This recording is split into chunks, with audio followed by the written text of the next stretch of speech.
Hello guys! Welcome to my first mini vlog. ఈరోజు నేను మా కాలేజ్‌లో జరిగే క్లే గణేష వర్క్‌షాప్‌కి వెళ్ళాల్సింది. కానీ లేట్‌గా లేవడం వల్ల వెళ్ళలేకపోయాను. సో, ఈరోజు నేను ఇంట్లో యమ్మీ యమ్మీ కర్రీ లీవ్స్‌తో పొడి చేశాను. అది ఎలా చేశానో చూసేద్దాం రండి.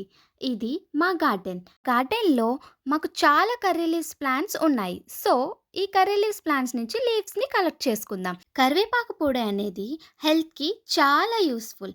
సో, నేను ఈ కర్రీ లీవ్స్‌తో పౌడర్ ఎలా చేశానో చూసేద్దాం రండి. ఫస్ట్ అయితే కర్రీ లీవ్స్‌ని వాటర్‌తో నీట్ అండ్ క్లీన్‌గా వాష్ చేసుకోవాలి.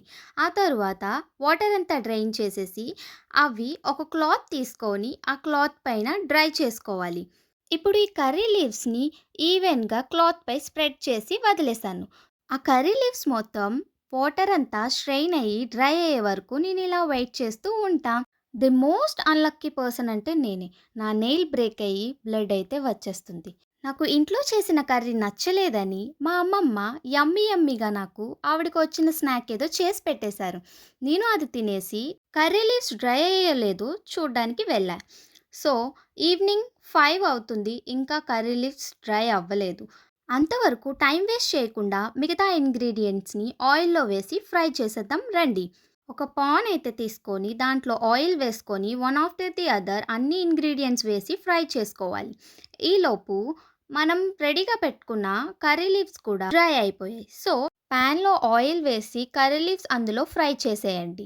నెక్స్ట్ మిక్సీ జార్‌లో ముందు ఫ్రై చేసి పెట్టుకున్న కర్రీ లీవ్స్ అండ్ ఆ ఇంగ్రీడియెంట్స్‌ని జార్‌లో వేసి సాల్ట్ అండ్ టర్మరిక్ యాడ్ చేసి గ్రైండ్ చేసుకుంటే యమ్మీ యమ్మీ టేస్టీ కరివేపాకు పొడి రెడీ అయిపోతుంది.